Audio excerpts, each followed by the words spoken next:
შესაძლებლობები ფაქტობრივად უსაზღვრო და თუნდაც ამ წამს შენს გვერდითა ოთახში შესაძლოა ძალიან საინტერესო ამბები ტრიალებდეს. არსებობს ხალხი, ვინც ამ ყველაფერში პირდაპირ მონაწილეობს და უბრალოდ ისე მოხდა, რომ შენ ჯერ მათ არ იცნობ.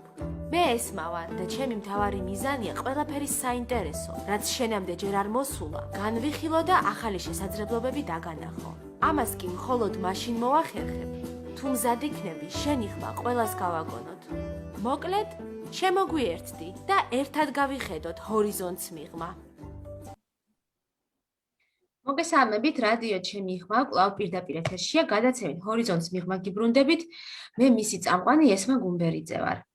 ზოგადად ეს ბოლო გადაცემებია ვაშუქებთ შიშიმაპირთა უფლებებს, ინკლუზიას, მათ საჭიროებებს, მათ წარმატებებს, უბრალოდ ჩვენს წარმატებებს და ჩვენს საჭიროებებს, მეც შიშიმაპირი ვარ. აქედან გამომდინარე, დღეს ჩემი აზრით ძალიან მნიშვნელოვან საკითხს ვეხებით. ძირითადად შიშიმაპირებისგან ყოველთვის მოელიან, რომ მათ იმუშაონ და იაქტიურონ მხოლოდ შიშიმაპირთა უფლებების კუთხით და სამსახურით სამიმართულებით გქონდეთ სპეცსკოლაში თუ მასწავლებელია, ესე იგი სპეცსკოლაში უნდა იმუშაოს, თუ სხვა რამეს აკეთებს, ესე იგი შიშიმაპირთა უფლებების მიმართულებით უნდა აკეთებდეს. და დღეს ჩვენი სტუმრები 4 სტუმარი გვყავს, 4-ვე ამ გარკვეულ სტერეოტიპს და მოლოდინს ამსხვრევს. რადგან 4-ვე მათგანი დღეს ან წარსულში მაინც მუშაობდა სხვა სამსახურში, რომელიც არ არის და არ იყო პირდაპირ შეზღუდულ შესაძლებლობებთან დაკავშირებული. მინდა მივესალმო დღეს ქალბატონ ნინო ქათამაძეს, ქართული ენის პედაგოგს, ასევე სტანისლავ ციბულსკის, ფსიქოლოგს, გელა ბერაძეს იურისტს, იურიდიული დახმარების სამსახურის თანამშრომელს და სიმონ პეტრიდის პრეზიდენტის ადმინისტრაციიდან. ის დღესდღეობით გახლავთ მართალია შიშიმაპირთა საკითხებში პრეზიდენტის მრჩეველი, თუმცა წარსულში ის იყო მთავრობის ადმინისტრაციაში საქმიანობდა სხვა პოზიციაზე, რომელიც არ იყო პირდაპირ შიშიმაპირებთან დაკავშირებული. ყველას მოგესალმებით. მოდი სიმონ, თქვენგან დავიწყებ. თუ შეიძლება რომ გითხრათ, თქვენ როგორ დაიწყეთ აი ის სამსახური მთავრობის ადმინისტრაციაში და თუ იყო ეს ვინმესთვის ძალიან უცნაური და უცხო? მოგესალმებით, მივესალმებით თქვენს მსმენელს. ეს ამ სამსახურის დაწყებამდე მქონდა კარიერა არასამთავრობო სექტორში, უფრო ადრე მუშაობდი სამშენებლო კომპანია CentPoint-ში და კიდევ მუშაობდი ადვოკატად, ანუ უამრავი, ასე ვთქვათ, სფერო გამოვცადე სანამთავრობის ადმინისტრაციაში დავიწყე მუშაობა. ის შემდეგაც უბრალოდ შემეხმიანენ და შემომთავაზეს მემუშავა იურისტად, რაც ჩემთვის ძალიან სასიამოვნო და საინტერესო იყო, იმიტომ რომ მე მიწევდა ექსპერტიზა ჩამეტარებინა ქართული კანონმდებლობისთვის და ევროკავშირის კანონმდებლობისთვის შემედარებინა ჩვენი ქვეყნის სამართლებრივი აქტები ევროპულ სამართლებრივ აქტებთან, ევროპულ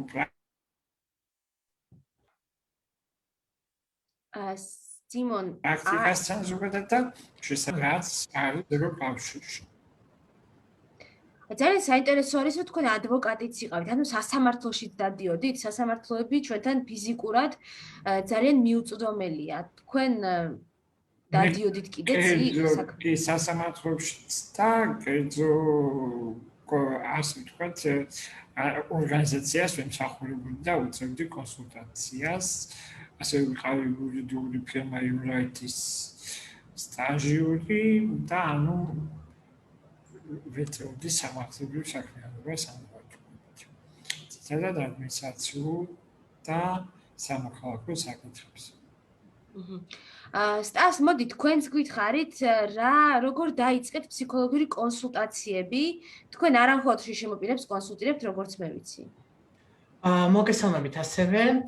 დიახ, ანუ ფაქტობრივად ახლა ჩემი სამუშაო გამოცდილებას რაც შეეხება, აქამდე ჩემი თავი საკმაოდ მრავალ სფეროში გამოვცადე.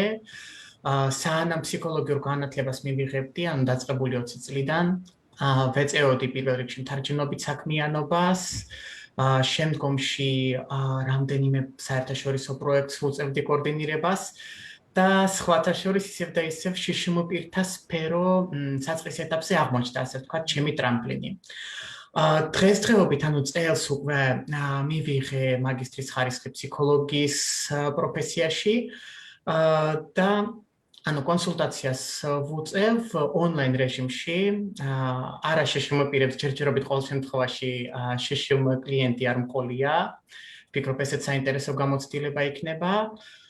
და რაც შეეხება იმას, ვთქვათ, რამდენად ჩემი შშმ პირობა ახდენს გავლენას კლიენტთან ურთიერთობაზე, იმიტომ რომ სულ დასაწყისში, ანუ ჩემთვისაც ეს საკმაოდ საინტერესო საკითხი იყო, რამენაირად ხელისშემშლელი ბარიერი აღმოჩნდება ეს თუ არა. ყოველ შემთხვევაში აქამდე ალბათ ეს იმითაც არის განპირობებული, რომ მე საქმიანობა უშუალოდ პანდემიის პირობებში დავიწყე, ამიტომ ეგრევე ონლაინ რეჟიმში დავიწყე კლიენტებთან მუშაობა. ჯერჯერობით, მიუხედავად იმისა, რომ პირველსავე კონსულტაციაზე მე კლიენტს ვატყობინებ, რომ ანუ ზოგადად მე ვარ უსინათლო, ასევე ასეთ ჩართვასაც ვაკეთებ, თუ მეთქი, ანუ ამასთან დაკავშირებით გააქვთ რაიმე ტიპის კითხვები, ან თუნდაც დისკომფორტი, შეგვიძლია ეს ღია საუბრის ფორმატში განვიხილოთ, ხო, იმიტომ რომ თერაპიის პროცესისთვის ძალიან მნიშვნელოვანია აი ეს ღიაობა და თუნდაც სხვადასხვა უხერხული მომენტების ღიად განხილვა და დასახელება. და ნუ ამ ეტაპზე შემიძლია ვთქვა, რომ მე ნამდვილად არ შემიმჩნევია არანაირი ბარიერი და როცა ვთქვა თერაპიის უკვე დახურვისას ამ ყველაფერზე მსჯელობდი ჩემს კლიენტებთან, მათგანაც მსგავს უკავშირს ვიღებდი. და იყო შემთხვევა, რომ ვინმეს მაგალითად უარი ეთქვას შენთან კონსულტაციის გავლაზე ამის გამო? ჯერჯერობით არა. ანუ ჯერჯერობით მე პირველ შესავალ საუბარს ვატარებ, ზოგადად რომლის მიზანიც არის, ვთქვათ, დავადგინოთ მეც და კლიენტიც რამდენად კომფორტული, ანუ ჩვენთვის ერთმანეთთან თანამშრომლობა და უარის შემთხვევა ჯერჯერობით, ანუ არც შშმ პირობასთან დაკავშირებით და არც სხვა მიზეზით განპირობებული არ მქონია. ისე საინტერესო არის, რაღაც მოარული აზრი არის, რომ ფსიქოლოგმა ანუ ფსიქოლოგი უნდა უყურებდეს ადამიანს მთლიანობაში, ანუ არა მხოლოდ იმას, რასაც ის ლაპარაკობს, არამედ არავერბალურ კომუნიკაციასაც, ხო, რაღაც სახის გამომეტყველებას, რაღაც მოძრაობებს, რამეს ხომ არ აწვალებს ამ დროს, ან რა ვიცი, ფურცელს ან რამეს საგანს. ეს მომენტი რამდენად გჭირდება და რამდენად ხელს გიშლის? იცი, ზოგადად ფსიქოლოგიაში თერაპიის ძალიან მრავალნაირი სახეობა არსებობს, ანუ თითოეულ მათგანს ახასიათებს თავისი მიდგომა, თავისი მოთხოვნილებები და კი უფრო ძველ სკოლებში მსგავსი შეხედულება იყო გავრცელებული. თუმცა დღევანდელი, ანუ რასაც ვეძახით ჰუმანისტური ფსიქოლოგია, მიმართულია არა იმდენად იმაზე, რომ პაციენტი შეაფასოს, ანუ მიუდგეს, ვთქვათ, მას როგორც რაღაც შემთხვევას, რომელიც უნდა გამოიცნო, რომელიც უნდა დაალაგო, არამედ ამ შემთხვევაში თერაპევტი უფრო გამოდის იმ ადამიანის როლში, რომელიც არის ერთის მხრივ მსმენელი, მეორეს მხრივ გარკვეულ მიმართულებას აძლევს. ნუ ფსიქოანალიზის დროს ალბათ მაინც მსგავსი ფაქტორები უფრო მეტ გავლენას იქონიებს. თუმცა ზოგადად თერაპიის დროს, ანუ ჩვენი ამოცანა ნაკლებად არის ანალიზი ან რაიმე სახის რჩევის გაცემა და უფრო მეტად ადამიანთან კონტაქტში შესვლა და ის რომ ადამიანმა თავად გასცეს პასუხები იმ კითხვებს, რაც მას აწუხებს. აქედან გამომდინარე, უფრო და უფრო პოპულარული ხდება საერთაშორისო საქართველოში ჯერ ნაკლებად, მაგრამ საზღვარგარეთ საკმაოდ თერაპიის ჩატარება ზუსტად ონლაინ რეჟიმში. მაგალითად, ჩემი რამდენიმე ნაცნობი ფსიქოთერაპევტი, როცა ეხლა პანდემიის დროს მოუწიათ, თქვათ, ონლაინ რეჟიმზე გადასვლა, საერთოდაც დაადგინეს, რომ ასეთი რეჟიმი მათთვის და მათი კლიენტებისთვის უფრო მისაღებია. იმასაც დავამატებ, რომ ზოგადად პირისპირ კონტაქტის დროს ადამიანისთვის, რომელიც არ ამიჩვეული თერაპიას, ეს შეიძლება კიდეც ბარიერი აღმოჩნდეს, ხო? აი, როგორც კათოლიკურ ეკლესიაში მაგალითად არის ასეთი ფორმატი მიღებული, რომ ქადაგების დროს უშუალოდ მოძღვარს სახეში არ უყურებ. ანუ იგივე მომენტია ფსიქოლოგიური თერაპიის დროსაც, როცა ეს ხდება არა პირისპირი კონტაქტი, არამედ, ვთქვათ, ონლაინ კონსულტირება, კლიენტისთვის უფრო კომფორტული და ადვილი შეიძლება იყოს თავისი პირადი და ინტიმური დეტალების გაზიარება. ჩემთვის საინტერესო იქნება უკვე მომავალში, როდესაც ვთქვათ, არა ონლაინ რეჟიმში ვიმუშავებ, შევადარო რა განსხვავებები იქნება და რამდენად ვთქვათ, პირისპირ კონტაქტის დროს გაუჭირდება კლიენტს გახსნა. თუმცა მე მაინც ვფიქრობ, რომ გარკვეული გავლენა ექნება და ალბათ ამ ფორმატში უკვე შშმ პირობაც, გარკვეულ გავლენას მოახდენს. ძალიან საინტერესო არის და მართლა წარმატებები. გელა, თუ შეიძლება თქვენს გაგვიზიაროთ, როგორ დაიწყეთ თქვენ იურიდიული დახმარების სამსახურში მუშაობა და რამდენად გიშლით ხელს თქვენი სტატუსი, ან უბრალოდ კლიენტებს რამდენად უშლის ხელს თქვენთან ურთიერთობაში, იმიტომ რომ მით უმეტეს თქვენ ხართ რეგიონში და სადაც ცნობიერება შეიძლება უფრო მეტად იყოს უჩვეულო შშმ პირი მათთვის. სალამებით, მე მუშაობა იურიდიული დახმარების სამსახურში და ჯერ კიდევ დავიწყე მაშინ, როდესაც არსებობდა ის მხოლოდ პროექტის დონეზე 2005 წელს და მის მერე ნელ-ნელა უკვე ვითარდებოდა სამსახური და მასთან ერთად მეც. მანამდე მცირე გამოცდილება მქონდა, მუშაობდი ერთ-ერთ კერძო ფირმაში, საქარის მარანი იყო ასეთი, ღვინის საწარმო, იქაც ვიყავი იურისტი, თუმცა ის პირველი საქმიანობა გაცილებით, ასე რომ ვთქვათ, უფრო საქველმოქმედო იყო, დამასაქმეს როგორც შშმ პირი, ვიდრე რამე პროდუქტიული ვიყავი იქ. რაც შეეხება ამ სამსახურში, აქ რეალურად მოვახერხე ჩემი თავის რეალიზება და რაც შეეხება თვითონ კლიენტებთან ბენეფიციარებთან ურთიერთობას, არასოდეს არანაირი პრობლემა არ შემქმნია. პირიქით, მეორე სტიგმას უფრო ხედავ ხოლმე ხანდახან. ისეთ თემებზე მომმარტავენ, რაც პირადად მენაკლებად მეხება და რატომღაც გონიათ თუ მე წლით გადავაადგილებ, ესე იგი მე ყველაფერი ვიცი და ყველაზე მაგარი მე ვარ. ხო. თავიდან მაგალითად რა თემებზე, ანუ არის თუ არა ეს თემები შშმ თემატიკასთან დაკავშირებული თქვა? არა, ზოგად თემატიკაზე ვამბობ, ანუ სამართლებრივ საკითხებთან დაკავშირებით, როგორც ექიმი არ არსებობს, ასე რომ ვთქვათ, უხეშად ყველაფერში კი ისე ყველაფერში იურისტი არ არსებობს, არიან სპეციალისტები სამოქალაქოსის სისხლის და ამ შემდეგ. მე უფრო ვარ სისხლის სამართლის სპეციალისტი და ამასთანავე ადმინისტრაციულ ფუნქციებსაც ვასრულებ და აუვლიან ხოლმე გვერდ სამოქალაქო სპეციალისტს, რომლებსაც ჩემზე გაცილებით მეტი პრაქტიკა აქვს იგივე საკითხებში და მომარტავენ მე უფრო გამიგონია ხოლმე აი ეს ეთლითროა ბიჭი, მასთან მინდა გასაუბრება. ძალიან საინტერესო არის. აი სისხლის სამართალში თქვენ ადვოკატობასაც ეწევით თუ მხოლოდ კონსულტირებას, იმიტომ რომ სასამართლოები ვიცით რომ ფიზიკურად ძალიან მიუწვდომელიან. მე ამ წუთში ვარ თვითონ ზესტაფონის ბიუროს უფროსი ამ სამსახურში, უფრო ადმინისტრაციულ საქმიანობით ვარ დაკავებული, თუმცა საქმეებიც მაქვს ჩვეულებრივად ვაწარმოებ, ერთადერთი ჩემთვის საქმის წარმოებისას პრობლემა არის, როდესაც საქმეში არის პატიმარი, რადგან ციხეში პატიმრის მონახულება პრობლემაა. სხვა მხრივ არანაირი პრობლემა არასოდეს არ შემდგა. ხო, საინტერესოა ეს ნიშნავს, რომ ციხეში შშმ პირებიც რომ იყვნენ პატიმრები, იმათვისაც ძალიან რთული იქნება იქ ყოფნა და გამძლეობა. ქატრინინო, მოდი თქვენთანაც მინდა გადმოვიდე, რომ თქვენ წლები უკვე მოსწავლეებს ამზადებთ. როგორ დაიწყეთ? მოგესალმებით თქვენს მსმენელს, დიდი მადლობა გადაცემაში მოწვევისთვის. ეხლა ჩემი სფერო ისეთია, რომ შეუძლებელია ცოტა შორიდან არ დავიწყო, რადგანაც ჩვენ ძალიან კარგად ვიცით, რომ საბჭოთა კავშირის 70 წლიანმა პერიოდმა ძალიან ბევრი წითელი ლაქა დატოვა, ხო, ჩვენს ქვეყანაზეც ასევე. და იმ პერიოდში საზოგადოება არ იყო მზად მრავალფეროვნებისთვის, ადამიანებს ეშინოდათ განსხვავებული ადამიანის და რა ვიცი, ყველაფერ უცხოს მე მგონი ანადგურებდნენ და ამას სწორედ ის საბჭოთა არქიტექტურა ნამდვილად აისახება ამაზე ეს ყველაფერი. და ეს ესე რომ ვთქვათ, შშმ პირების მიმართ დამოკიდებულება, რა თქმა უნდა, ჩვენს თანამედროვეობაშიც გადმოვიდა. და მე ისეთ პერიოდში მომიწია, ესე რომ ვთქვათ, 45 წლის ვარ. და 94 წელს დავამთავრე სკოლა. მოგეხსენებათ, იმ პერიოდში ძალიან რთული იყო ჩვენთვის, რა თქმა უნდა, საზოგადოებაში ინტეგრაცია, მაგრამ მე ერთი რაღაც უნდა აღვნიშნო. არ ვიცი, როგორ მეწლით მოსარგებლე ვარ მე და უნივერსიტეტში, როდესაც ჩავაბარე, სხვათა შორის, მაშინ ეტლზე არ ვიჭექი, ანუ დამოუკიდებლად მიჭირდა, მაგრამ შემეძლო გადაადგილება, აი ესე ნელ-ნელა და არ ვიცი, ხა იმ პერიოდში იმ ინფრასტრუქტურიდან გამომდინარე მერე როგორ შევძლებდი მიმეღო უმაღლესი განათლება, ეს აუცილებლად უნდა აღვნიშნო.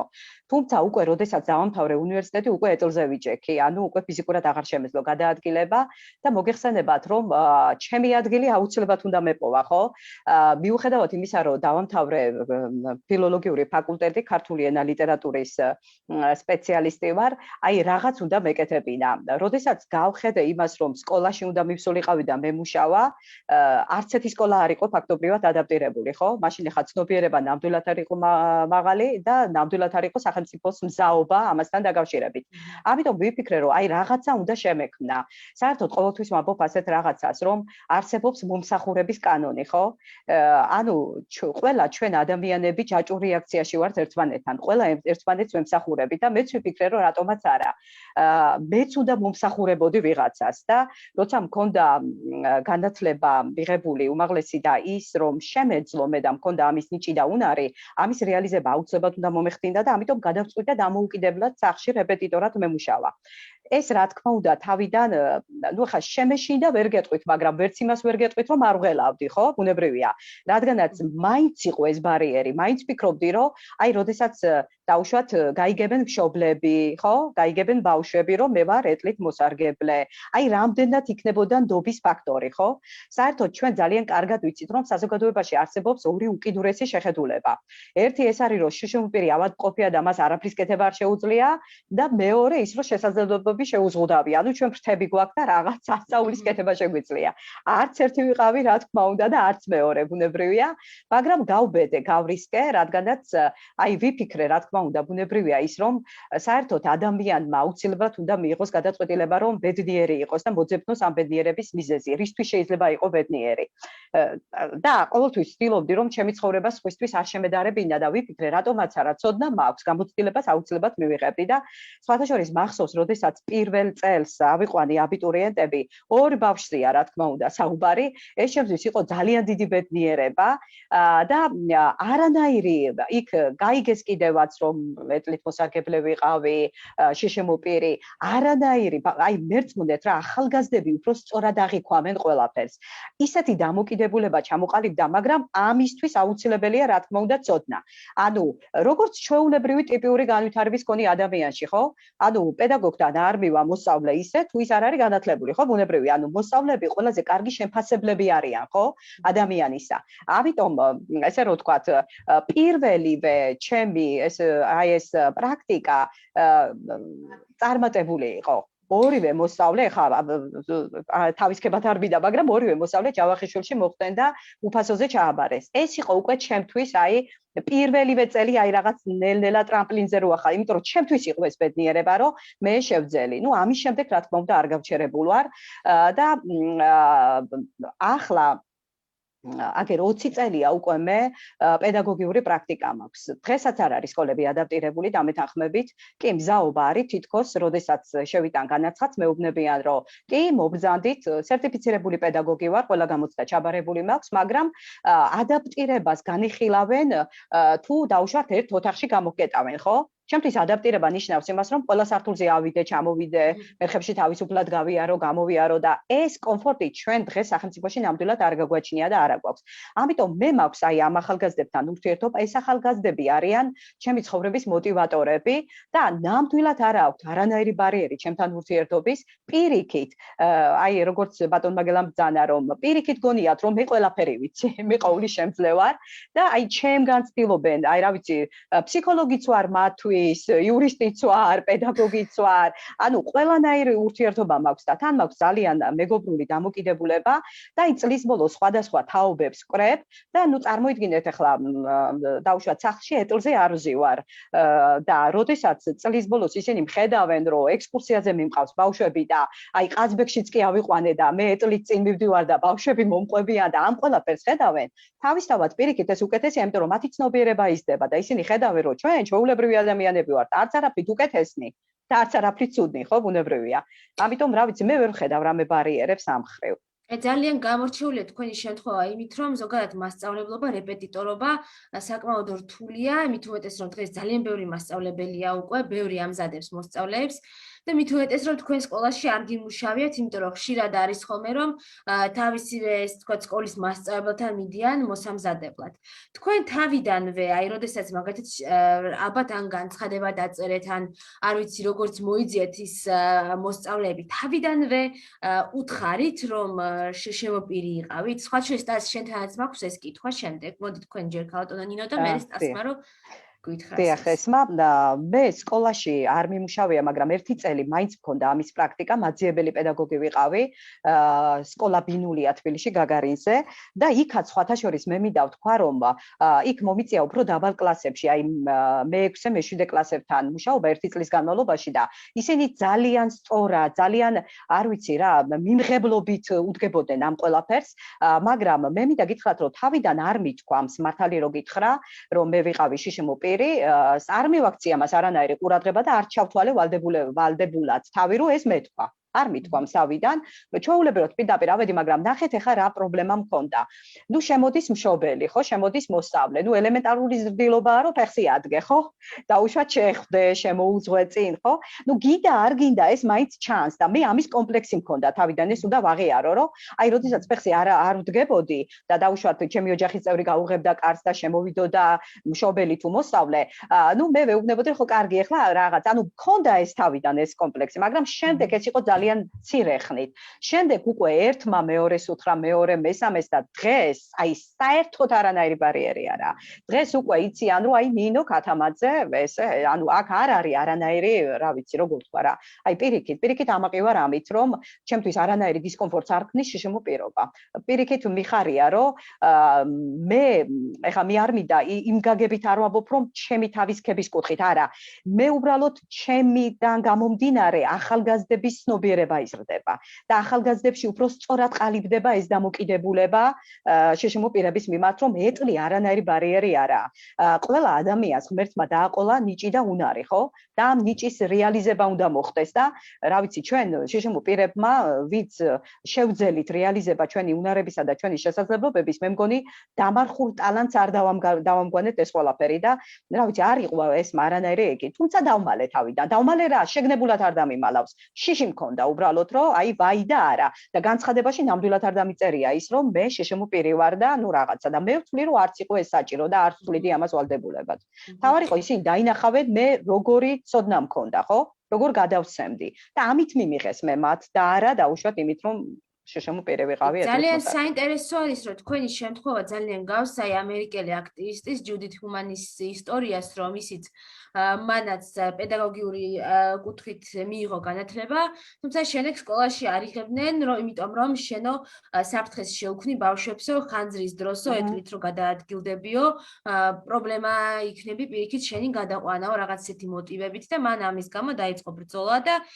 ამით დაიწყო მისი გარკვეულწილად აქტივიზმი და ესაც ძალიან საინტერესო არის ეს თქვენი მაგალითი სტას აი შენგანაც მინდა რომ უკაცრავად შეიძლება ერთი მაგალითი რომ თქვა ესმა ერთ მაგალითს ვიტყვი აი ნახე დამოკიდებულება როგორი იყო თავიდან როდესაც ჩემს ერთ-ერთ მოსწავლეს დავაწერინე ესე შიშიმო პირებთან მიწერა თავიდან რომ შიშიმო პირები კი საზოგადოების სრულფასოვანი წევრები არიან მაგრამ სახელმწიფომ უნდა ზრუნავდეს მათზე ნუ პირდაპირ ვთქვათ რომ მათ გამოკვებაზე მათ ესე იგი ანუ გამოდის სიბრალულის კუთხით ამიწერა რომ ისინიო ასე უნდა გააკეთონ მოკლედ ყველანაირ ზნელობო ისინი არ უნდა მუშაობდნენ და ვეუბნები ესეთ რაღაცას უცბად კითხვას აბა მე ვიდ ვარ მეთქი ცოტნე თქვა და არა თქვენ არა ნინო მას თქვენ არა ანუ მე მას მისთვის ვიყავი არა შიშიმო პირი ხო წარმოგიდგენიათ იმიტომ რომ ისინი მე მხედავდნენ როგორც აქტიურს ანუ არა მე ვთხარი მეც ისეთი შიშიმო პირი ვარ როგორების დანარჩენი არიან ანუ ამიტომ ეს იმიტომ ვთქვი ახლა რომ ძალიან დიდი აქტიურობაა ჩვენი შიშიმო პირების ჩართულობა რომ ეს სტერეოტიპები დაიმსხვრეს რა რომ აი ჩვენ ჩვეულებრივი ადამიანები ვართ როგორც ტიპური განვითარების მქონე ადამიანები. და ძალიან საინტერესო არის რომ თქვენი ერთ-ერთი მოსწავლე შემდეგ გამოდგა პირად ისტორიას მოვყვები. შემდეგ მე მიკითხავდა ასისტენტად მუშაობდა უნივერსიტეტში, სადაც მე ვსწავლობდი და მიკითხავდა ლიტერატურას, ანუ მასალებს და წლების შემდეგ გავიგე რომ თქვენი მოსწავლე იყო ერთ-ერთ ღონისძიებაზე მოვედი და სრულიად შემთხვევით ეს სასიამოვნო აღმოჩენა იყო. სტას შენც მინდა ეს რომ მკითხო ესე მოხდა, რომ რაღაცა დღეს დავაბალანსეთ, რომ ორი ადამიანი ყავს საჯარო სამსახურიდან და ორი, ასე ვთქვათ, თვით დასაქმებული და შენ როდის ეუბნები, ანუ განცხადებაშიც მითითებული გაქვს თუ უკვე უშუალოდ შეხვედრის დროს ეუბნები, რომ შემოპირი ხარ? სხვათა შორის მეც ალბათ ქალბატონ ნინოსთან ძალიან მსგავსი გამოცდილება მაქვს ამ საკითხში. სულ დასაწყისში, ანუ ბევრს ფიქრობდი იმაზე, ვთქვათ, რამდენად იყო თუ არ იყო აუცილებელი რომ მეთქვა და ნუ თავდაპირველად გადავწყვიტე, რომ ეს რაღაც გადამწყვეტ გავლენას ამ შემთხვევაში არ ახდენს, მით უმეტეს ვთქვათ, გვაქვს კონტაქტი ონლაინ რეჟიმში და თავიდან თავი შევიკავე. თუმცა ნახეთ მე რა პრობლემა შეიქმნა, როცა უკვე წამოიწყეთ თერაპიის პროცესი, ხშირად ხდებოდა ისე, რომ კლიენტი მე საუბრისას რაღაც ვიზუალურ მომენტზე ამახვილებდა ყურადღებას და ვთქვათ მიწევდა ისეთი დამაზუსტებელი შეკითხვების დასმა, რასაც ალბათ მხედველი არ დასვამდა. და ნუ უკვე ამის შემდეგ მეც ვიგრძენი, რომ გარკვეული ტიპის გაუგებრობა შეიქმნა და ვთქვათ რამდენიმეჯერ უკვე მოგვიანებით განვუმარტე კლიენტს ეს საკითხი. ამის შემდეგ, როცა უკვე ეს ფაქტორებიც გავაანალიზეთ, ცოტათი შევცვალე სტრატეგია და ვაკეთებ ასეთ რაღაცას. ანუ სულ დასაწყისში პირველსავე წუთებში მაინც თავს ვიკავებ, ხო როგორც ადრეც ვახსენე, პირველი კონსულტაცია ყოველთვის გვაქვს უფასო და გაცნობითი. ამიტომ თავდაპირველად ვესაუბრებით ერთმანეთს, ვამყარებთ პირველ კონტაქტს და აი უკვე ამ კონსულტაციის ფინალში, როცა ვთქვათ, ჩემზე პირველი შთაბეჭდილება კლიენტს აქვს შექმნილი, ამ დეტალს ვამატებ. ანუ თან ვცდილობ ისე წავიყვანო საუბარი, რომ ამაზე არ გავამახვილო ყურადღება, როგორც აი რაღაც ძალიან ვთქვათ, მნიშვნელოვან შესაძლო ბარიერზე, აი უფრო საზღვათაშორისო ჩავრთავ ხოლმე და თავიდან ისე არის, რომ თვითონ კლიენტებიც არ ამახვილებენ ამაზე ყურადღებას, თუმცა მერე მაგალითად მეოთხე მეხუთე კონსულტაციის შემდეგ რამდენიმე მესე შემეკითხა მორიდებლად თუ შეიძლება უბრალოდ მაინტერესებს ესე რომ ფუნქციონირებ ვთქვათ, ამდენი გამოცდილებაც გაქვთ, აი მაინტერესებს თქვენს გამოცდილებასთან დაკავშირებით კითხვების დასმა. ხო და ძალიან კარგია რომ ალბათ ცემ ამ კითხვებს პასუხს, იმიტომ რომ ესეც აუცილებლად ან უნდა მოუხსნა ეს დაძაბულობა კლიენტს, რომ არა და მას ეს ექნება, იმიტომ რომ ის 4 კონსულტაცია უეჭველი ამას ატარებს თავის თავში ამ კითხვებს. კი, ანუ რამდენიმე მასე გამომიტყვა, რომ ვფიქრობდი რამდენად იქნებოდა, არ იქნებოდა მისაღები. ეგ ერთი და მეორეც, ანუ თუნდაც არათერაპიის ფარგლებში მე საერთოდ ვთვლი, რომ კარგი არის, როცა შეშემოპირს ღიაობა აქვს, თუნდაც მისთვის ისეთ კითხვებზე პასუხის გაცემა, რაც ვთქვათ, ანუ ჩვენთვის ცხად რამეს ეხება, იმიტომ რომ ძალიან ბევრს ვიცნობ, ვისაც ვთქვათ, მსგავსი ტიპის კითხვები აღეზიანებს ან თუნდაც ემოციურად მისთვის მატრავნირებელია და მე ვთვლი, რომ როცა ხდება ამ კითხვებისგან თავის არიდება, ნუ პირიქით, ამით უფრო იზრდება ბარიერი შეშემოპირსა და საზოგადოებას შორის. რა თქმა უნდა, ნუ იმ პირობით თუ ეს კითხვა არის კორექტულად დასმული და თქვა თამაში არ არის რაღაც უტაქტო ან გადაჭარბებული სიბრალულის ან თუნდაც რაღაც ტიპის თავდასხმის მცდელობა, მე ვთვლი უმჯობესია თუ ხდება ასე დიალოგში ჩართვა და ანუ თუნდაც ამ გზით თქვა მოსაუბრის ცნობიერების ამაღლება შეშემოპირების საკითხებთან დაკავშირებით. კი ბატონო. მინდა რომ გელასთანაც გადმოვიდე კითხვით, თქვენ გელა უკვე ხართ ბიუროს უფროსი, რაც ნიშნავს რომ დაწინაურდით თქვენს კარიერაში. ესე ძალიან საინტერესო მომენტია, მე მაგალითად მსმენია რომ ეს რაღაც მომენტი შეშემოპირებში, რომ როცა ასაქმებენ, მე ერიდებათ რომ მაგალითად მოითხოვონ დაწინაურება, ან ითხოვონ, ან გააკეთონ ის რაღაც ჩააბარონ ის გამოცდები და დაწინაურდნენ. თქვენ როგორ და ანუ თქვენი გადაწყვეტილება იყო, რომ მაგალითად რამე დამატებით გამოცდას ჩააბარებდით და ასე დაწინაურდებოდით, თუ თქვენი ხელმძღვანელობა თვითონ გთავაზობდათ, თუ როგორ მიმდინარეობს ეს პროცესი? ნუ რამე დამატებითი გამოცდის ჩაბარება ჩემ შემთხვევაში საჭირო არ იყო, არც დამატებითი კვალიფიკაცია, ანუ ჩემ შემთხვევაში ეს რაღაც თავისთავად მოხდა, ვინც დავიწყეთ თავიდან მუშაობა პროექტში, ანუ ყველა გაიფანტა და ვინც ვიყავით ასე რომ ვთქვათ ფუძემდებლები ამ სამსახურის, ერთ-ერთი დავჭი მე ამ ბიუროში, როგორც უფროსი. როგორც ვწოდნე რა, ასე რომ ვთქვათ, ამ პროექტის და ამ საქმიანობის. გასაგებია, ანუ რაღაც ერთგულების და мотиваციის შედეგად მოხდა. ანუ სპეციფიკური სამსახურია მაინც გარკვეული ცოდნა უნდა და იმ ორწლიანი პილოტირების განმავლობაში იმდენი ცოდნა შევიძინე, რომ მქონდა იმის საშუალება, მე გავუძღოლოდი უკვე ბიუჯეტს. დანარჩენი ადამიანები დაარჩნენ რეგიონში თუ იცით, თუ აი უფრო ქალაქში წავიდნენ. არა, ზოგი საერთოდ წავიდა სამსახურიდან, ზოგი სხვა ბიუროში გადავიდა, იქ დაწინაურდა და ასე შემდეგ. ანუ ეს გამოცდილებაზე აგებული იყო ეს დაწინაურება, ვიდრე სხვა დამატებით კვალიფიკაცია. ხო, იმიტომ რომ ძალიან ხშირად მე იმასაც ვაკვირდები, რომ რაღაცნაირად შიშიმო პირები შეიძლება სადღაც არ და ვერ მივდივართ ხოლმე, უფრო მეტად სხვა ქალაქში, ანუ უფრო მეტად ვრჩებით იქ, სადაც ვართ და შესაბამისად ჩვენ თუ გვაქვს ცოდნა და გამოცდილება, ისევ შეგვიძლია რომ ჩვენ რეგიონს და ჩვენს რაიონს მოვახმაროთ და ეს შიშიმო პირისთვის ერთგვარად მიცემული ცოდნა ამ ხრივ უფრო ნაკლებად იკარგება სხვადასხვა მიზეზების გამო და ეს მაინტერესებდა. შეიძლება ესეც იყოს, ჩემთვის გაცილებით უფრო კომფორტულია იმ რაიონში ვიმუშაო, სადაც ვარ, სადაც მორგებული მაქვს როგორც საცხოვრებელი ადგილი, ასევე სამუშაო გარემო, თუმცა ალბათ არ შევიქებ თავს, მაგრამ მქონდა იმის უნარები, რომ თუნდაც სხვა უფრო მაღალ თანამდებობაზე ვიმუშაო. თქვენი ბიურო თვითონ შენობა ადაპტირებულია, სადაც თქვენ მუშაობთ? კი, ადაპტირებული.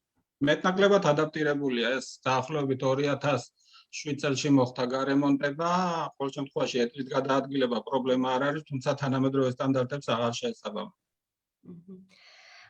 სიმონ, თქვენთანაც მექნება მსგავსი კითხვა. რამდენად თქვენ დაწინაურდით პრინციპში ან არ ვიცი მას შემდეგ პრეზიდენტის მრჩეველი გახდით, რამდენად ადვილი არის შიშიმო პირისთვის ეს დაწინაურება, იმიტომ რომ ძალიან ხშირად არის რომ ეს გარემო რაღაცნაირად გაწყვეტებს იმას, რომ მადლობა თქვი რომ დაგასაქმე, მეტი რაღა გინდა. აი თქვენ ეს მომენტი თუ გქონდათ და როგორ გადალახეთ?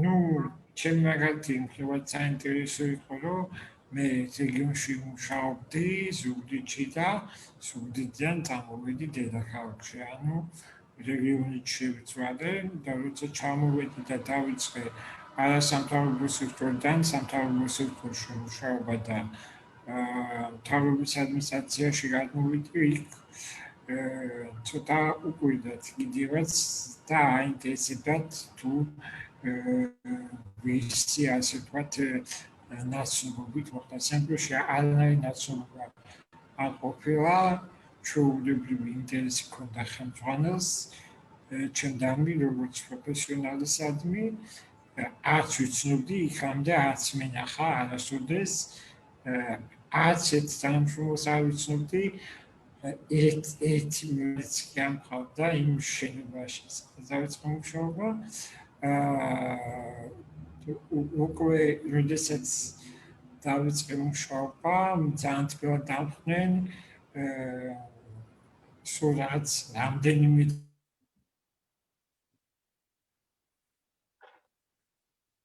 ძალიან ახლო მეგობრობა დავყარეთ ერთმანეთთან, მთელ გუნდთან, ასე ვთქვათ, სამსახურთან. ამის შემდეგ უკვე მოხდა ისე, რომ გადმოვედი პრეზიდენტის ადმინისტრაციაში და კიდევ უფრო ასე ვთქვათ, სამსახურებრივად წინ წავწიე და პრეზიდენტის ადმინისტრაციაში ჯერ კონსულტანტი ვიყავი და შემდეგ გავხდი მრჩეველი.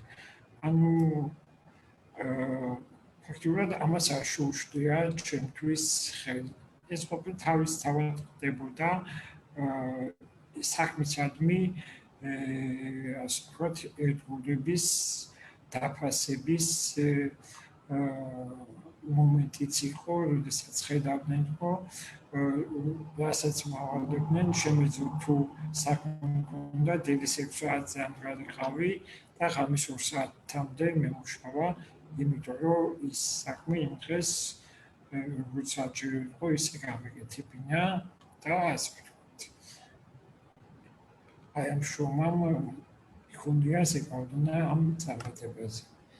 თქვენ მათ შორის ასევე გაქვთ ჰარვარდის უნივერსიტეტში მიღებული განათლება, ბევრი სამაგისტრო ხარისხი და ასე რამდენიმე სხვადასხვა მიმართულებით კიდე პროგრამები გავლილი. ეს დიპლომები რამდენად მოითხოვდნენ, ანუ თქვენგან ამ დიპლომების წარმოდგენას, რამდენად დაგჭირდათ ეს განათლება, რამდენად მე მგულისხმობ სამსახურში ძირითადად დამჭირდა ენების ცოდნა, იმიტომ რომ სხვადასხვა ქვეყნების კანონმდებლობის შედარება მიწევდა. მე დღესაც ვსწავლობ საქართველოს ტექნიკურ უნივერსიტეტში, იმის ინსტიტუტში ვიცავ დოქტორის ხარისხს. რა საკითხზე? ანუ სწავლობთ ის სწავლობა უნდა გაიაროს სერტიფიცირება. ეს განაპირობებს ინტერესს ადამიანისადმი და არა ის რომ ის დადის და დარბის. მე როდესაც დავიწყე მუშაობა მთავრობის ადმინისტრაციაში, იქამდე მქონდა კურსები საზღვრებში, ევროპარლამენტში და ანუ იყო ის მომენტი, რომ ნახა ვიღაცამ დააფასა ის, რომ ეს ადამიანი მიუხედავად იმისა, რომ ვერ დადის, სიობს რაღაც ახალი შექმნას და სულ არ აინტერესებს ის მომენტი, რომ არ დადის, ხო? სწავლობს და აკეთებს თავის საქმეს. ესე იგი შეგიძლიათ თქვათ, რომ თქვენი განათლება ნამდვილად გამოგადგათ და იყო თქვენთვის ერთგვარი ტრამპლინი, რომ რაღაცნაირად განვითარებულიყავით და კარიერულადაც დაგიფასდათ ეს განათლება. კი, რა თქმა უნდა, შრომასთან ერთად განათლებაც ფლოსობს. მინდა წარმატებები გისურვოთ სადოქტორო დისერტაციის დაცვაში. ჩვენი გადაცემა დასასრულს უახლოვდება. ბოლოს უბრალოდ მინდა ყველას სათითაოდ გკითხოთ. რას ეტყოდით იმ ადამიანებს, იმ ახალგაზრდებს, რომლებიც ეხლა იწყებენ უნივერსიტეტში სწავლას და ან შემსავით, თქვათ, პირველ კურსებზე, როდესაც ვიყავი, მქონდა სურვილი, რომ მემუშავა სხვა განხრით, ზოგადი რაღაც სპეციალობით, თუმცა ყველა ამახვილებდა ყურადღებას ჩემს შეზღუდულ შესაძლებლობაზე, ამაზე მესაუბრებოდნენ აქტიურად, რომ აი შიშიმოპირი რო არ და როგორ სწავლობ და ასე შემდეგ. და შემდეგ ეს ადამიანები ხშირად გრძნობენ დღესაც ახალგაზრდები, რომ შიშიმ სფეროს იქით წასასვლელი არსად არ აქვთ. ვერ საქმდებიან მათ შორის განათლების მიღების მიუხედავად, აი რას ეტყოდით ამ ადამიანებს, როგორ უნდა მოიქცნენ. მოდი სიმონ თქვენგან დავიწყებ. მე ერთხელ შევხვდი ადამიანს სახელმწიფო გვარს არ დავასახელებ, ჩემთვის ძვირფასი ადამიანი არის და იმან მითხრა ესეთი რაღაცა, რომ მე არ მაქვს ეს სწავლის სურვილი, იმიტომ რომ რამდენი არის ვინასწავლიო და რა შედეგს მივაღწევო ამით. მე ვთხარი, რომ პირველ ჩემ პროფესია იყო სამშენებლო კომპანიაში მუშაობა და იქიდან გამომდინარე შემიძლია გითხრა მეთქი, რომ როდესაც სახლს აშენებ, სახლმშენებლობა იწყება საძირკველიდან. ესეა სამსახურებრივი წინსვლაც. სამსახურებრივი წინსვლა იწყება საძირკველიდან და ეს საძირკველია სწავლა. ამ სწავლის პროცესში არ უნდა გაჩერდე. შენ შეიძლება ერთი წიგნი წაიკითხო და ამან დაგაკმაყოფილოს, მაგრამ ეს არ არის ყოველთვის საკმარისი, სულ უნდა ისახოს სიახლესკენ, სულ უნდა იკითხო ახალი წიგნები, რაც უფრო მეტ აგურს დააწყობ შენს ასე ვთქვათ პორტფოლში, რაც უფრო მეტ წიგნს წაიკითხავ, მით უფრო მეტი ძალა იქნება და მით უფრო საინტერესო იქნები სხვებისთვის. თუ გაჩერდი და თუ პირველმა დაკვირვებამ შეგაშინა, ეგ არაფერი. სხვათა შორის სანამ ამ სამშენებლო კომპანიაში დავიწყებდი მუშაობას, სხვადასხვა სტუდენტი ვიყავი და სხვადასხვა ორგანიზაციაშიც ვაგზავნდი.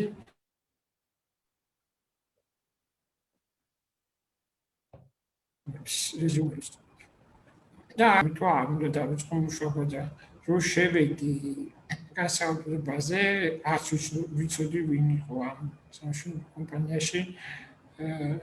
ოფის მენეჯერმა მითხრა, რომ გასაუბრებლებს მაინც ჩავატარებო, არტო განცხადება რომ შემოიტანე, იმიტომ უკვე გადაწყვეტილი მაქვს, რომ დაგასაქმო და თუ რამე პრობლემა იქნება, უნდა გავაკეთოთ და უნდა გამოვასწოროთ ჩვენი ოფისი და რა შენ. ესეც ისა. თუ პირველ იმას ჯერზე ვიღაცამ არც დაგიბალეთ გასაუბრებაზე არ უნდა შეშინდეთ, უნდა გააგრძელოთ ვინც აძუდის შეყო. ყოველთვის ყველაფერი არ არის შესაძლებელი და მიღწევად. ყოველთვის არის დაგვირგვები. არის ხოლმე რომ მაგათად ეხლა უკვე როგორც საჯარო მოხდეს მომართა მოთხოვნებით ყოველ საკითხებზე ყველაფერს უცებ ვერ მოაგვარებ. ყველაფერს თავისი ეტაპებით შენდება. თავად რომ არ გაჩერდეთ და ეს საფონ ბიზნესი.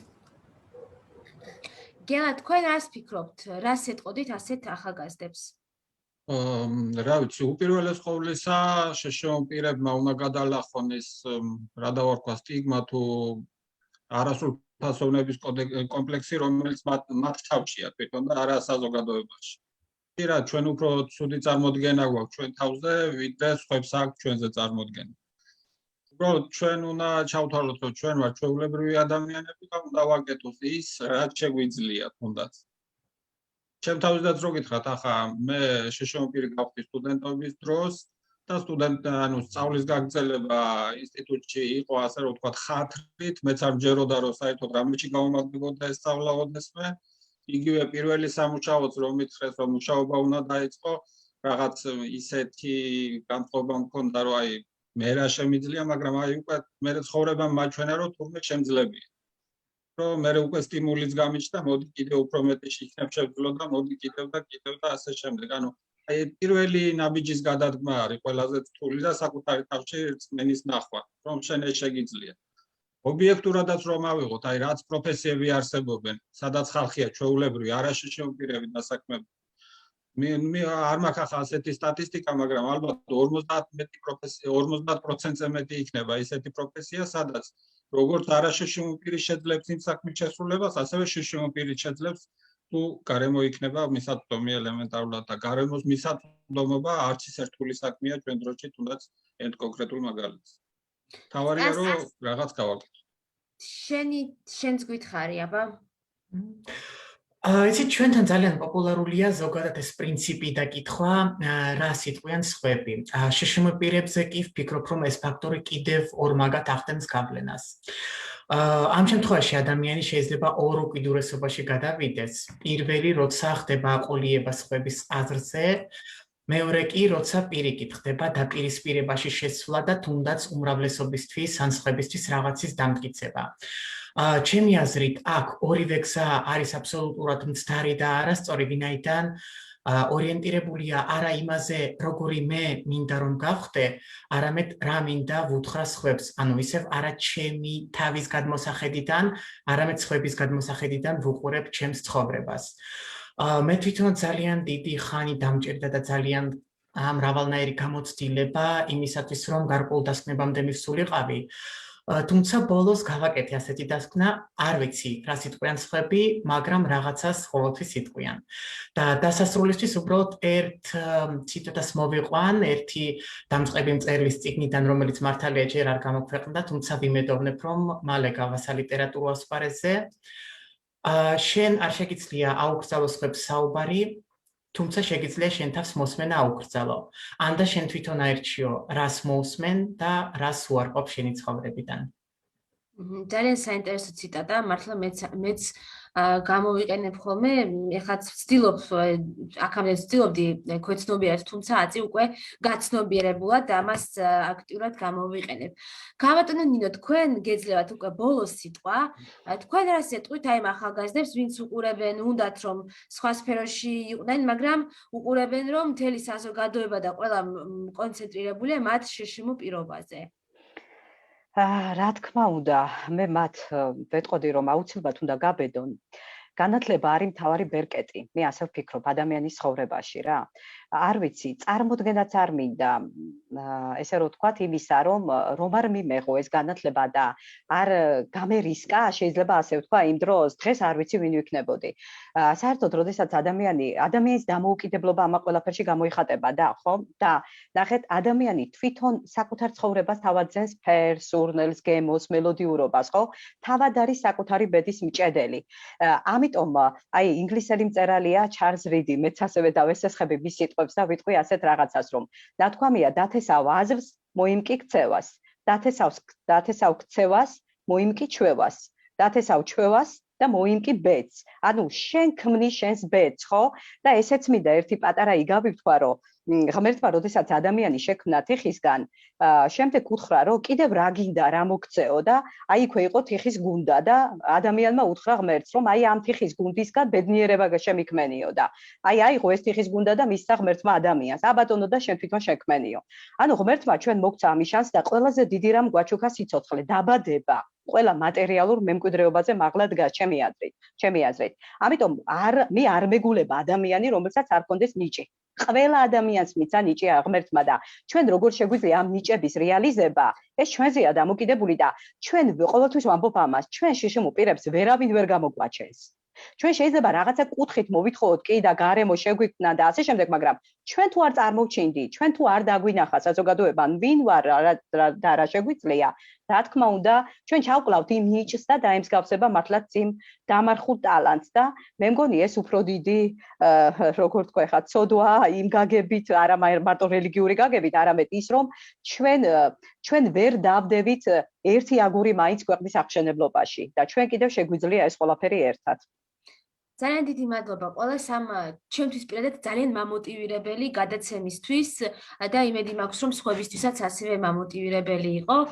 თქვენ ყველას ოთხივეს მინდა წარმატება გისურვოთ, ხოლო მაყურებელს კი მინდა დავემშვიდობო დროებით. დიდი მადლობა. მადლობა. სამყარო ძალიან დიდია. შესაძლებლობები ფაქტობრივად უსაზღვრო და თუნდაც ამ წამს შენს გვერდითა ოთახში შესაძლოა ძალიან საინტერესო ამბები ტრიალებდეს. არსებობს ხალხი, ვინც ამ ყველაფერში პირდაპირ მონაწილეობს და უბრალოდ ისე მოხდა, რომ შენ ჯერ მათ არ იცნობ.